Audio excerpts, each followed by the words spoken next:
Bonjour et bienvenue dans ce nouvel épisode du carnet de voyage intérieur. Je suis Pauline et si tu es ici, c'est peut-être parce que toi aussi, tu t'es déjà posé des questions auxquelles on ne trouve pas toujours de réponse. Pourquoi certaines blessures restent si présentes? Pourquoi répète-t-on les mêmes schémas? Pourquoi certaines rencontres nous bouleversent autant? Et je t'invite, dans ces épisodes, à explorer ces questions avec bienveillance, curiosité et surtout sans jugement. Alors, installe-toi confortablement et commençons ce voyage intérieur. J'espère que tu vas bien, que tu es confortablement installé parce que aujourd'hui, on va parler du cerveau parce qu'il y a quelque chose qui m'a toujours fascinée dans le fonctionnement de notre esprit et je suis sûre que si je te pose une question aujourd'hui, tu vas probablement sourire parce que tu vas t'y reconnaître toi aussi. Et cette question, c'est: est-ce qu'il t'est déjà arrivé d'être en train de faire quelque chose de complètement normal, de complètement banal, de préparer par exemple ton repas, de conduire, de ranger la maison, de marcher, lorsque d'un coup, comme ça, sans prévenir, ton cerveau décide de t'amener quelques années en arrière. Tu n'avais rien demandé, tu ne pensais même pas à cette période de ta vie, et pourtant, en l'espace de quelques secondes, tu te retrouves à revivre une conversation que tu croyais avoir oubliée. Une dispute avec un ancien compagnon ou une ancienne compagne, une remarque faite par un professeur, une discussion avec un parent ou même une phrase prononcée par un parfait inconnu qui sur le moment semblait presque anodine et pourtant, là, bim, comme ça, ce souvenir revient avec une précision étonnante et tu revois le lieu, tu réentends certaines intonations, tu ressens parfois les mêmes émotions et pourtant, avant même de t'en rendre compte, tu commences à refaire toute la scène dans ta tête. Comme si tu pouvais encore changer son déroulement. Et c'est d'ailleurs quelque chose que nous faisons presque tous sans nous apercevoir. Nous imaginons soudain la réponse parfaite que nous aurions aimé donner, nous construisons un dialogue qui n'a jamais existé, nous trouvons enfin les mots. Sur le moment, on était là, on avait envie de dire quelque chose et c'est jamais sorti. Et ça y est, des années, des mois, des années après, hop, les mots, ils sortent. Ben, nous expliquons calmement ce que nous n'avions pas réussi à exprimer. Nous remettons chacun à sa place avec beaucoup plus d'assurance et nous faisons comprendre à l'autre ce que nous ressentions réellement. Tout ce qu'on n'a pas réussi à faire sur le moment, en fait, on est en train de le refaire, de le reconstruire. Et quand ça a été fait, petit à petit, nous revenons doucement au présent avec cette étrange sensation d'avoir passé quelques minutes dans un passé qui pourtant ne peut plus être changé. Et cette situation, moi je la vis, et quand je reçois mes clients aussi, ils la vivent, on en parle très souvent, et je me suis longtemps demandé pourquoi notre cerveau faisait ça. Je me suis même demandé si c'était le signe qu'on n'arrivait pas à avancer, si c'était le fait de repasser encore à certaines situations, ça voulait dire qu'une partie de moi était bloquée, ou une partie des autres était bloquée. Et je crois que beaucoup de personnes se jugent lorsqu'elles vivent ce genre de moment, parce qu'elles se disent qu'elles devraient être passées à autre chose depuis longtemps, qu'elles devraient arrêter de penser à cette rupture, à cette humiliation, à cette décision. Et je trouve que pour moi, c'est pas réellement ça en fait. Je me suis intéressée à la psychologie, puis j'ai découvert quelque chose qui m'a profondément rassurée. Notre cerveau ne revient pas vers le passé pour nous faire souffrir. En réalité, il revient très souvent vers ce qu'il n'a pas encore réussi à comprendre, à intégrer ou à apaiser. Et je trouve que cette idée est très importante parce qu'elle change complètement notre regard sur ces pensées qui reviennent sans cesse. Nous avons tendance à croire que notre cerveau est une immense bibliothèque dans laquelle tous nos souvenirs seraient rangés bien sagement, prêts à être consultés lorsqu'on en a vraiment besoin. Mais en réalité, il ressemble beaucoup plus à un bureau sur lequel on empile des dossiers. Certains sont parfaitement classés, ils sont fermés, archivés, et notre cerveau n'a plus besoin d'y revenir. D'autres, en revanche, restent ouverts, forcément, pas parce qu'ils sont plus graves, mais parce qu'une question est restée sans réponse et parce qu'une émotion n'a jamais vraiment été exprimée. Et que quelque chose cherche encore à comprendre ce qui s'est passé. J'ai eu en consultation une femme qui m'avait raconté quelque chose d'assez étonnant. Elle avait vécu une rupture très difficile au début de sa trentaine et pendant longtemps, elle avait pensé que cette histoire était la plus douloureuse de sa vie. À 30 ans, la plus douloureuse de sa vie, c'est incroyable. Pourtant, plusieurs années plus tard, lorsqu'elle repensait à son passé, ce n'était presque jamais cette rupture qui revenait en premier. Et le souvenir qui revenait le plus souvent était une scène qui s'était déroulée lorsqu'elle avait 14 ans. Un professeur l'avait interrogée devant toute la classe et elle n'avait pas su répondre. Et là, en fait, tous les camarades de sa classe avaient ri. Et plutôt que d'essayer de désamorcer la situation, le professeur avait dit un truc du genre tu pourrais faire un effort, tu donnes pas vraiment l'impression d'être préparé et tout ça. Et lorsqu'elle me racontait cette histoire, elle avait 14 ans. Plus de 30 ans.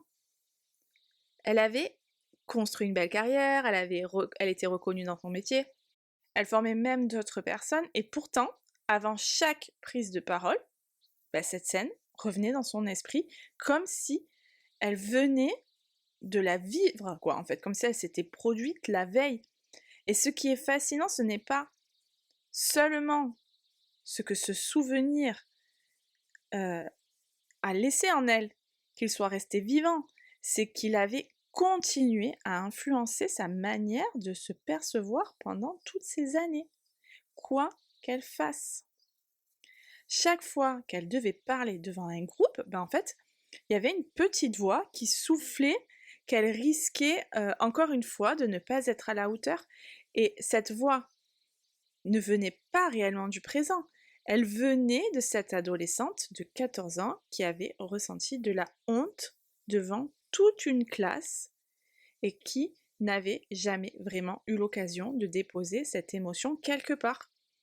Et je crois que nous avons tous des souvenirs qui fonctionnent de cette manière. Ce ne sont pas forcément des événements spectaculaires, c'est-à-dire d'un coup tu te dis pas waouh, c'est exactement ça, mais bien souvent ce sont des moments que personne d'autre n'a retenus, des phrases prononcées, des regards, des silences, des occasions manquées, des décisions prises dans un contexte où nous étions tout simplement trop jeunes, trop fatigués, trop fragiles pour comprendre ce qui était réellement en train de se jouer. Et ces instants continuent à vivre discrètement en nous, non pas parce que nous sommes incapables de tourner la page, mais parce qu'une partie de notre cerveau considère encore que ce dossier n'est pas totalement refermé. Et je crois que c'est précisément là que nous faisons une erreur. Nous pensons souvent que pour nous guérir, il faudrait empêcher ce souvenir de revenir. Nous nous disons qu'un jour, lorsque nous irons mieux, nous n'y penserons plus jamais. Et pourtant, la guérison, je le dis depuis des années maintenant que je fais ce podcast, ça ne fonctionne pas de cette manière. Ce n'est pas parce qu'un souvenir revient que nous allons avoir mal. C'est parfois parce que nous allons enfin suffisamment bien pour que notre cerveau ose réouvrir le dossier. Alors qu'il l'a longtemps gardé de côté, et il l'a gardé de côté de manière autonome. Il s'est dit, c'est pas le moment. Et certaines personnes recommencent à retrouver une forme de stabilité dans leur vie. Paradoxalement, bim, c'est à ce moment-là que des souvenirs anciens remontent à la surface. Elles ont parfois l'impression de régresser, alors qu'en réalité, non. Leur système nerveux estime simplement qu'elles disposent enfin assez de ressources pour regarder les événements autrement. Et je crois que l'une des choses les plus déroutantes lorsqu'on commence à observer ces retours vers le passé, c'est que l'on imagine souvent qu'ils concernent uniquement les événements les plus importants. On pense aux grandes ruptures, au deuil, aux échecs, aux décisions. Et pourtant, lorsqu'on écoute vraiment les personnes raconter les souvenirs qui reviennent le plus souvent dans leur esprit, on se rend compte qu'il ne s'agit pas toujours de ces grands moments que l'on qualifierait de traumatisants. Il peut s'agir d'une phrase, d'un regard, comme là cette jeune femme, d'un regard collectif, d'une phrase qui n'est pas vraiment appropriée ou qui est blessante. Et je trouve ça fascinant parce que cela nous rappelle que notre cerveau ne classe pas les souvenirs selon leur importance. Il ne possède pas une sorte de juge intérieur qui déciderait qu'un divorce mérite une plus grande place dans notre mémoire plutôt qu'une remarque blessante devrait être oubliée. Ce qui compte pour lui, c'est avant tout l'empreinte émotionnelle laissée sur un événement. Et par empreinte, forcément cette empreinte, elle dépend de beaucoup de choses. Elle dépend de notre âge, de notre état émotionnel sur le moment, de notre confiance en nous, de notre histoire personnelle, mais aussi de ce que cet événement est venu confirmer et réveiller à l'intérieur de nous.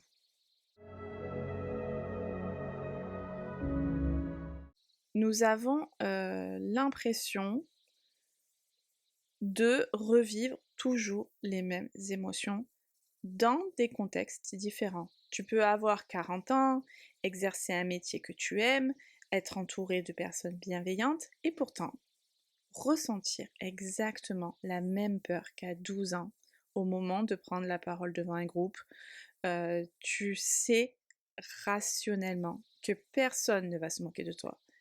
Tu le sais parce que tu en es conscient. Mais il y a cette petite voix. Et tu n'arrives pas à faire la différence entre le présent et certains souvenirs anciens. Ton corps réagit comme s'il essayait encore de te protéger. Et c'est peut-être ça, en fait, qui est le plus difficile à comprendre. Nous avons souvent l'impression que notre cerveau nous trahit parce qu'il nous ramène sans cesse vers les vieux souvenirs. On aimerait tellement qu'il les laisse enfin tranquilles, qu'ils nous permettent de vivre pleinement, sans nous renvoyer constamment vers des situations que nous ne pouvons plus changer. Voilà, c'est fait, c'est comme ça. Pourtant, si on regarde les choses autrement, on peut aussi imaginer que notre cerveau agit un peu comme une bibliothèque, comme un bibliothécaire plutôt, particulièrement consciencieux. Il ne ressort pas ces vieux dossiers pour le plaisir de nous faire souffrir. Il les ressort parce qu'il espère d'une certaine manière que nous allons enfin pouvoir les classer autrement. Et je crois d'ailleurs que c'est pour cette raison que nous rejouons si souvent certaines conversations dans nos têtes, qui n'a qui, qui n'a jamais en fait refait un échange en imaginant ce qu'on aurait dû répondre. Tout le monde fait ça. Tout le monde fait ça. Pendant longtemps, j'ai simplement pensé que notre esprit refusait de lâcher prise. Ah, lâche prise et tout, là, on l'entend à tous les quatre coins de rue, dès qu'on est un peu stressé, lâche prise, lâche prise. Mais là encore, en psychologie, on nous apporte une lecture beaucoup plus intéressante. Lorsque notre cerveau rejoue une scène, il ne cherche pas uniquement à revivre le passé. Très souvent, il cherche à réparer quelque chose qui est resté inachevé. Et il essaye de retrouver une sensation de contrôle dans une situation où le moment, sur le moment, on s'est pas vraiment senti très à notre aise, on s'est surtout senti très impuissant, surpris ou blessé. Et je trouve que c'est totalement vrai parce que euh, ça nous rappelle que derrière beaucoup de pensées répétitives se cache en réalité une tentative de notre esprit pour prendre soin de quelque chose qui est resté fragile. Ce ne sont pas toujours des pensées qui nous enferment, ce sont parfois des appels silencieux de notre histoire qui nous demandent simplement d'être regardés avec plus de compréhension.